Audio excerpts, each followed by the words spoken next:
አባዬ የትም ስታውደድ ላዩት አንተን አሪፍ ፍቃድ እየሰጠ እንደዚህ ያደረጋል። ሲጀመር ለንግግር ስርዓት ይኖረው። ስራዋን ጨርሳ የትም መሄድ ትችላለች። የትም መሄድ አትችልም። የተቀጠረችው እዚህ ቤት ከፈለገች የወር ፍቃድ ወስዳ እንደፈለገች ነው። ከመቼ ወዲህ ነው እቺ ልጅ የወር ፍቃድ ወስዳ የምታውቀው? መቼ ነው ያረፈችው? ቆይ ከማን ጋር እንዳገኘኋት ታውቃለህ? ከማንም ጋር አገኘኋት። እሷ አንተን አይመለከትም። እኔ እንጂ አንተ አልቀጠርካት። ይኸው እንደዚህ ነው የምታባለቀት። ባለጌ አንተ ነህ። ልጄ ባለጌ ብላ አትናገር። አንተ አይነን ፍቅር አውሮት መከራ ውስጥ ስትከተኝ ከስር እየተከታተለኝ ከጉዳይ አወጣችኝ እሷ ናት። አንተ እየገደልከኝ እሷ ደግሞ እያዳነችኝ ይኖረችው። አንተ እሷ የምትናገርበት አይደለም። ከቻልክ ራስህን ውቀስ። የት ነው የምትሄጂው? ሱቅ። አርፈሽ ተቀመጪ። የት እንደምትሄጂ አውቃለሁ። ኦፍ ካሌብ ተወኝ። አሁንስ አበዛኸው። ባልተውሽስ? ቤት ለቅቄ ልሄዳለሁ እንዴ? እስካሁንም አባባን ብዬ ቆየኝ እንጂ ለመልቀቅ ካሰብኩኝ ቆይቻለሁ። እሺ አንተ እንደፈለክ የምትጫወብኝና የምትቆጣኝ ባሪያ አይደለሁ። ስራ ለመስራት የተቀጠርኩኝ ሰራተኛ ነኝ። ዴ እውነቴን ረግጠሽ ልትሄጂ ነው? የትኛውን እውነትን እባክህ? ትልቅ ሰው ሳትፈራ ከማንም ባለትዳር ጋር ስትማግጥ የነበረው እውነትን እሱን ነው የረገጥኩት። እሱ እኮ ያለፈ ታሪክ ነው። ዛሬ ደግሞ ሌላ ሰው ነኝ። ደግሞ እኮ ይቅርታ አድርገሽልኝ የለ እንዴ? ያንተ ታሪክ እንደ ጅረት እየረዘመ ከኋላ ጉድ እያስከተለ ነው እና እኔ ኤደን እድሜ ልክ የምስቃየት አለብኝ። ምንም ቢሆን ለአንቺ ስል ምንም እንደማደርግ ማወቅ አለብሽ። እዛ ቤት አንድም ደህና ሰው የለም። አንድ ደህና ሰው ጋሼ ቢኖር ሞቱን ለማፋጠን ስትተባበርልኝ ነበር ያሳለፍከው። እባክሽ ሄዱዬ። ያ ካሌብን ፍቅር ያወረው አባቱን መጠበቅ ያልቻለ መጥፎ ሰው ነበር ማለት ነው። ቆይ ምንም ነገሩን ለምን ሳታውቂ ትፈርጅብኛለሽ? ንገረኛ። አታውቂም ያልከውን ቅሌትህን ልታስረዳኝ? ይኸውልሽ ሄዱዬ፣ አሁን ስለ እኔና ስለ አንቺ ብቻ እናውራ። እኔ እናንተ ምን የምናወራው የቀረን ነገር አለ? ደግሞ ትሁትን እናንተ የገባችሁበት ቆሻሻ ውስጥ ልትጨምሯት ነበር። እሷ ግን ፈጣሪ ስረዳት የእናንተ የተጨማለቀ ታሪክ ውስጥ አለ። የእነ ካሌብ ቤት ትርምስምስ ወጥቷል። ዳኒ በበኩሉ ትሁትን እኔ እንደ እህት ቀርቤ የምፈልገውን እያንዳንዱን ነገር የማውቀውን የማማክርሽ እስካሁን አባዬ ማውቁ ሳትነግረኝ ለካ ተመሳስለሽ ስትኖሪ ነበር ክፉ ሰው ነሽ እያለ መውቀስ ቀጥሏል። ካሌብ በበኩሉ ትሁትን ለምን ወጣሽ ለምን ገባሽ እያለ መጨቃጨቁን ቀጥሏል። አባባም ኤደንን በዚህ መንገድ አልነበረም ልጄ፣ ማወቅ የነበረብሽን ነገር ማወቅ የነበረብሽ እያሉ ተጸጽተዋል። በቲና መገፋፋት የተነሳ ታፍነው ይዘውት የነበረውን በግልጽ ከፊቷ ስለተናገሩ በዚህ ምክንያት ተጸጽተዋል። ኤደንም እጅግ በጣም ልቧ ተሰብሯል። አባዬ እባክህን ረግጬ ላለመሄድ ነው፣ ከፍቶኝ እንኳ እያወራሁ ያለሁት፣ እባክህ ልቀቀኝ ልሂድ እያለች ነበር። ሰላም ጤና ይስጥልኝ ውድና የተከበራችሁ በመላው ዓለም ያለች ኢትዮጵያዊና ኤርትራዊት ናችሁ። እኔ እግዚአብሔር ይመስገን ደህና ነኝ። የግፈኛው ሚስትና የሰራተኛዋ ፍጥጫ ወይም ደግሞ ትሁት ድራማ ክፍል 46ን አብረን የምናይ ይሆናል። ቀጣይ ክፍል ቲና ከኤደን ጋር ዳኒ በመለያየቱ ደስ ብሏታል። እንኳን ደስ አለህ፣ አሁን እኛ እንደ አዲስ ፍቅራችን መጀመር አለብን እያለች ነበር። ዳኒም እኔ ከአንቺ ከሰጣኝ ስራ ጋር ከምተባበር ብሞት እመርጣለሁ እያላት ነበር። ቲናም ከዚህ ቤት ያለምንም ነገር መውጣት እንደሌለብንና በጋራ የጀመርነውን ስራ ጨርሰን ይዘን መውጣት ያለብንን ይዘን መውጣት አለብን እንጂ እንደዚህ መሆን የለብህም።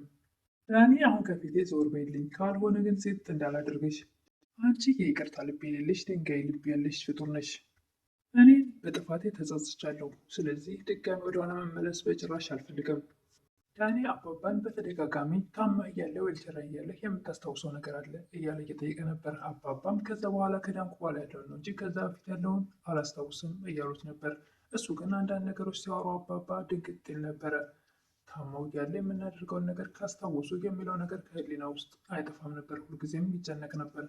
ሁልጊዜም ለቲና ይህ ሰውዬ እኔ የማያውቅ አይመስለኝም ያውቃል የምናደርገውን ይላት ነበር። እሷ ግን በጭራሽ የሚያውቀው ነገር የለም፣ እሱ የማስታወስ ችሎታ የለውም እያለችው ነበር በተደጋጋሚ። አባባም ሳይፈልጉ በቲና መገፋፋት እያንዳንዱን ካሌብም ቲናም ራሷ ኤደንን ባለችበት ለመናገር ችለዋል። አባባም ትዕግስታቸው ስላለቀ ኤደን ባለችበት በመናገራቸው ተጸጽተዋል። ኤደን ልቧ ስለተሰበረ እሳቸውም ትንሽ ቅር ብሏቸዋል። ዳንም ትሁትን እየወቀሰ ነበር። እኔ እንደ እህት ሁሉን ነገር ሳማክርሽ አንቺ ለካ በመመሳሰል አባዬ እያወቀ ከእኔ ጋር ተመሳስለሽ እንደማያውቅ አድርገሽ የኖርሽው እንዴት ምን አይነት ክፉ ሰው ነሽ እያለ ነበር። ትሁትም በራሷ ተበሳጭታ ስለነበረ በሰዓቱ ጥሩ መልስ አልመለሰችለትም ነበር። እና ያንተን ቆሻሻ ነገር ልደብቅልህ ትፈልጋለህ ነበር ያለችው። አባባ ትሁትን ልጄ ምን ሆነች ነው ተከፍተሻል እያሏት ነበር። ትሁትም እረ አልከፋኝም አባዬ እያለች ነበር። ተይ እንጂ ልጄ፣ እኔ እኮ ሀዘንሽንም ደስታሽንም ስትከፍም ስትደሰችም አውቀዋለሁ። ሆነች ነው እንደዚህ ሆንሽው እያሏት ነበረ።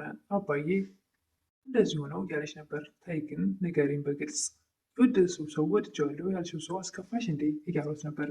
ትሁትም አዎ አባዬ ምን ብሎ ነው ያስከፋሽ እያሉ ነበር አባባ። አባዬ ተስፋ አድርጌ ስጠብቀው ነበር እኮ። አባባም ለአንቺ ቃል ከሰጠሽ የት ይሄዳል እያሏት ነበረ። ትሁትም ቃልማ መጀመሪያ ያስመሰጠኝ እኔ ስፈርድብኝ ወደድኩት እንጂ አትጨነቂ ልጄ፣ ለአንቺ ያለው እኮ የትም አይሄድም እያሏት ነበር አባባ። እሷም በህይወቴ ድጋሚ እንዳይመጣ አድርጌ ነው ከህይወቴ የማስወጣው ያለች ነበር። አባባ እኔ አባትሽ ደግሞ አንቺው ከሰብሽው የተሻለ ሰው እንድታገኝ ጧት ማታ ጸልሻለሁ፣ ደግሞ ድል አድርጌ እደግሼ እድርሻለሁ እያሉት ነበር። ትሁት አባዬ አመሰግናለሁ እያለች ነበር። አባባም ልጄ አባት እኮ አይመሰገንም፣ ማድረግ ያለበትን ለልጁ ያደርጋል እንጂ። ዳኒም ኤደን በወጣች በገባችበት እየተከታተለ እባክሽ አንድ ድል ስጪኝ፣ እባክሽ አንድ ደቂቃ ላናግርሽ እያላት ነበር። ኧረ እባክህ እኔ ለአንተ ስል ስንት ቤት ልቀይር እያለችው ነበር። በፍጹም አንተን የማወራበት ጊዜም ሰዓትም ደቂቃ ማባከን አልፈልግም እያለችው ነበር። እባክሽን ሄዱ እምነቴን ረግጠሽው ልትሄጂ ነው እያለት ነበር። የትኛውን እምነት ግን? ሳትፈራ ሳታፍር ከትልቅ ሰው ፊት ከባለትዳር ሴት ጋር ስትማግጥ የነበረው ነው እምነትህ?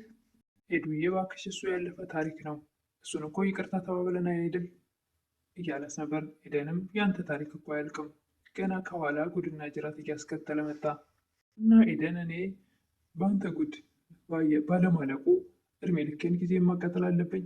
ኧረ እባክሽ ለአንቺ ስል ነው እኮ እኔ ሁሉን ነገር ያደረግኩት እያለ ለማስረዳት እየሞከረ ነበር። እባክሽ ተረጅኝ ሄዱ እያለ ነበር ዳኒ። እዛ ቤት እኮ አንድ ሰው የለም። የካሌብም ቢሆን አንድ አባቱን ሞቱን ለማፋጠን ስትተባበሩ ፍቅር አይኑን አውሮት ጭራሽ ሊያየው አልፈልግም ነበር። አባቱን መጠበቅ ያልቻለ ፍቅር ያወረው ነበር። መጥፎ ሰው ነበር ማለት ነው። ኤደንም ከዚህ በላይ ጊዜን ሳላቃጥል ፈጣሪ ቶሎ አንተን ማንነት ግን እንዳውቅ ረዳኝ እያለችው ነበር። ዳኒ ትሁትን ይቅርታ አድርግልኝ፣ ስሜታዊ ሆኜ ነው የተናገርኩሽ፣ እባክሽ እኔ ከሆን የድሮ ዳኒ አይደለሁም፣ ባገኘሁት አጋጣሚ ራሴን ለመቅጣት እየተጸጸትኩ ነው ያለሁት እያለት ነበር። ዳኒ ትሁትን እኔ የምልሽ ካሌብን እኮ እየወደድሽው ወይም ደግሞ ያፈቀርሽ መስሎ ነበረ፣ ግን ደግሞ ያፈቀርሽ ሌላ ሰው እንደሆነ ስሰማ አዝኛለሁ እያለት ነበር። ስለመሰለ አዝናለሁ እኔም እያለችው ነበር።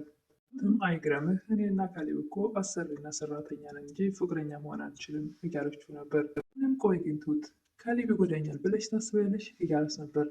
ትሁትም ጎዳኝም አልጎዳኝም እኔ እሱ ጋር ያለኝ ቦታ ሌላ ነው፣ አሰሪና ሰራተኛ እንጂ ሌላ ነገር የለኝም። ይህንን ብታምንም ባታምንም ለኔ ጋር ያለው እውነት ይሄ ነው እያለችው ነበር። እንግዲህ ደግሞ አመንኩም አላመንኩም እኔም አንቺ ጋር ካለው ይልቅ እኔ ጋር ካለው አንቺ ጋር ያለው እውነት ይበልጣል እያላት ነበር። ቴናም አባባን እና ግን አባዬ ሁሉን ነገር ታውቅ ነበር እያለቻቸው ነበር።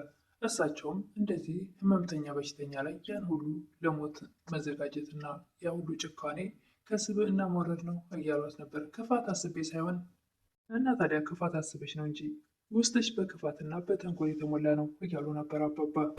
አንቺ እኮ አካሌንም ስነ ልቦናዬንም ስታሰቃይኝ ነውሽ፣ ክፉ በጣም ጨካኝ ሴት ነሽ።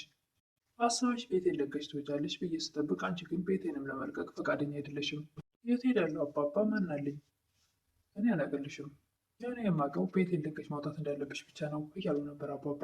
ተሳስቻለሁ፣ እሺ ይቅር በለኝ፣ እባክህ ማረኝ እያለች ነበር ቴና። አባባም የትኛውን ጥፋትሽን ልማረሽ? የትኛውን ይቅር ልበልሽ?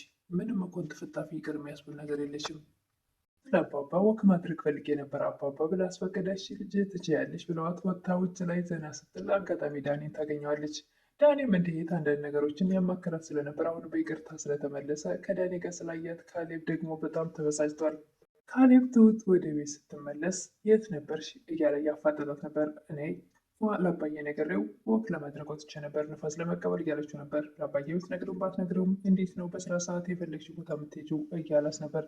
ካሌብም ለአባባ አባዬ የትም እኮ ስታውደለድል አየኋት እያለ ነበረ። አንተን አይደል ፈቃድ እየሰጠህ እንደዚህ ልጅቷን ትበላሽ ያደረካት? አባባም ለንግግር ስርዓት ይኖርህ፣ ስራውን ከጨረሰች እንደፈለገች መሆን ትችላለች እያሉ ነበረ። ግን ከማን ጋር እንዳገኘኋት ታውቃለህ እያለ ነበር ካሌብ። ከማን ጋር ትሁን? አንተ እሱን አይመለከትህም። ልጅህን አትናገራት። አንተ ፍቅር አይንህን አውሮት አንተ እየገደልከኝ እሷ ናት እያደነችኝ የኖረችው፣ ከስር ከስር እየተከታተለች ምንም ችግር አደጋ እንዳይደርስብኝ ያደረገችው እያሉ ነበር አባባ። አንተ እሷን የምትናገርበት አንደበት የለም፣ ከቻልክ ራስህን ውቀስ እያሉ ነበር አባባ። ካሌብም ትሁት ወደ ውጭ ስትወጣ ለምን ትወጫለሽ እያለ ጭቅጭቁን ቀጥሎ ነበረ። እንግዲህ ለዛሬ የግፈኛ ሚስትና የሰራተኛ ፍጥጫ ወይም ደግሞ ትሁት ድራማ ክፍል 46 ይመስል ነበር። ትሁትም እንደፈለግ የምትጨቀጭቀኝ ወይም ደግሞ የምትገላመጠኝ ባሪያ አይደለሁም፣ ከፈለግ ቤት ይቀራል እያለችው ነበር። ትሁትስ ከዛ ቤት ትሄድ ይሆን? እነ ዳኒስ ተመልሰው ሰላም ይፈጥሩ ይሆን? ከኤደን ጋር ኤደን ይቅርታ ድጋሚ ታደርግለት ይሆን? እሱን እንግዲህ ቀጣይ የምናየው ይሆናል። ለምታበረታቱኝ እህቶቼ ምስጋና ከልብ ነው። አዲሶች ደግሞ ሰብስክራይብ እያደረጋችሁ አበረታቱኝ እላለሁ። አመሰግናለሁ።